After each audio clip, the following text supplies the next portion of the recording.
Good morning student.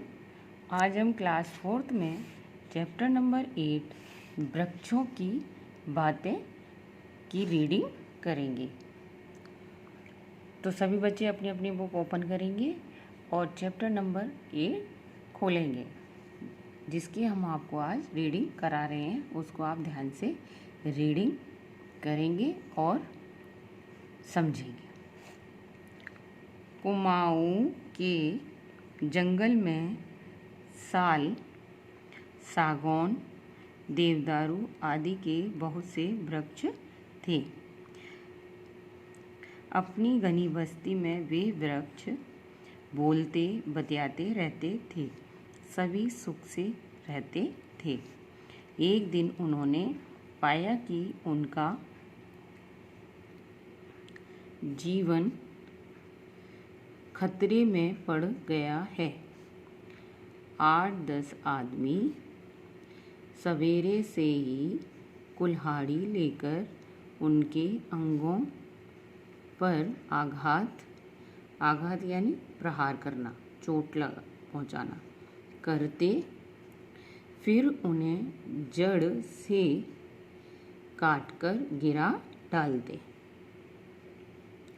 इसी तरह से उन्होंने सारे के सारे वृक्ष यानी पेड़ काट काट कर गिरा दिए। थोड़ी थोड़ी दूरी पर स्थित ये वृक्ष अपने भाइयों की मृत्यु पर, जैसे वृक्ष जो होते हैं भाई भाई होते हैं, शोक मनाते रहे। वे ना कुछ खाते ना पीते। परिणाम यह हुआ कि वे बहुत ही जल्दी दुबले हो गए और उनके पत्ते भी पीले पड़ गए। बच्चों, जैसे कि हमें पता है कि पेड़ों में भी जीवन होता है। जब पेड़ एक दूसरे को कटता हुआ देख रहे थे तो उनको बड़ा दुख हो रहा था और उनको यही चिंता होने लगी कि भाई हमें भी काट दिया जाएगा, हमारे भाइयों को काट दिया है। तो उसमें वो सब दुबले होने लगे। दुबले यानी पतले हो गए और उनके पत्ते जो है चिंता के कारण पीले हो गए। एक दिन साल वृक्ष बट से पूछने लगा। एक साल का पेड़ होता है तो उसने बट यानी बरगद का जो पेड़ होता है उससे पूछा, दादा, बट का पेड़ बहुत उसकी उम्र होती है लंबी, इसीलिए सब उसको दादा कहते हैं। दादा, मैंने तो यह सुना था कि वृक्ष काटने पर प्रतिबंध यानी रोक लगना है, पर अब तो इसका उल्टा ही हो रहा है। यानी कि साल के वृक्ष ने बट के वृक्ष से पूछा, दादा, मैंने तो सुना था कि पेड़ों के काटने पर प्रतिबंध लगा हुआ है यानी रोक लगी हुई है, अब इसका उल्टा ही हो रहा है। बट दादा अपनी जटाएं जो उनकी जटाएं जो मतलब बर के पेड़ की लंबी लंबी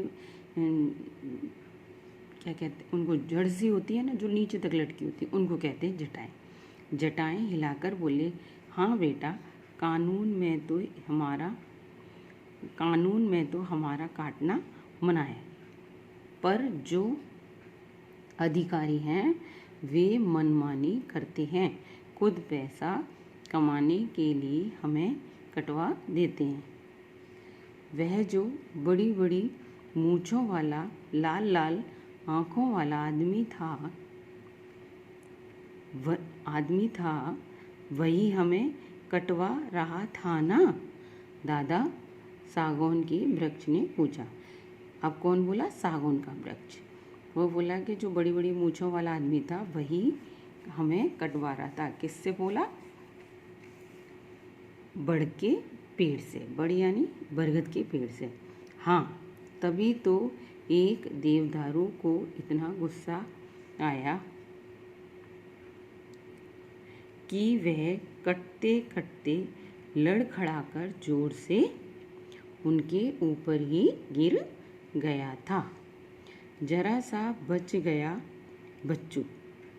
ये जो है पेड़ आपस में बात कर रहे हैं कि तभी देवदारू के वृक्ष को जो है बहुत गुस्सा आया और वह लड़खड़ाते हुए जब कटा तो लड़खड़ाते हुए उनके ऊपर ही गिर गया।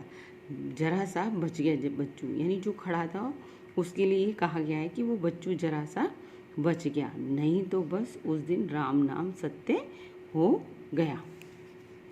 यानी कि वो जरा सा बच गया, अगर थोड़ा नज़दीक होता तो उसका राम नाम सत्य होता। साल ने उत्तर दिया। ये किसने कहा? साल ने। अपने स्वार्थ के लिए अपने देश और समाज के प्रति भी कितने बुरे काम किया करते हैं मनुष्य। ये पेड़ आपस में बात कर रहे हैं कि अपने स्वार्थ के लिए और अपने देश और समाज के प्रति कितने बुरे काम करते हैं। कौन? मनुष्य लोग। ना जाने कब सीखेंगे ये प्रेम का व्यवहार। जब देखो मार काट में लगे रहते हैं। सागौन बोला। कौन बोला? कि जब देखो मार काट में लगे रहते हैं, ये सागौन के वृक्ष ने कहा। जिस देश के नागरिक ईमानदारी से काम नहीं करते, अपने स्वार्थ को देश हित से अधिक महत्व देते हैं, वह देश अवनति यानी पतन के गड्ढे में गिरता चला जाता है। यानी कभी भी उन्नति नहीं करता, प्रगति नहीं करता। वह बट दादा है, पर यानी बरगद के पेड़ को कहा गया है। बट दादा कुछ गंभीर होकर बोले।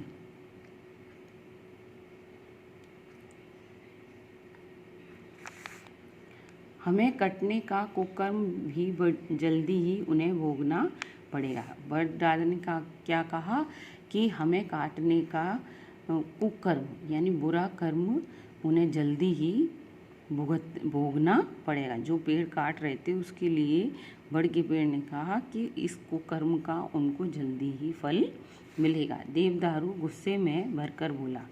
देवदारू का पेड़ गुस्से में भरकर बोला। वह कैसे?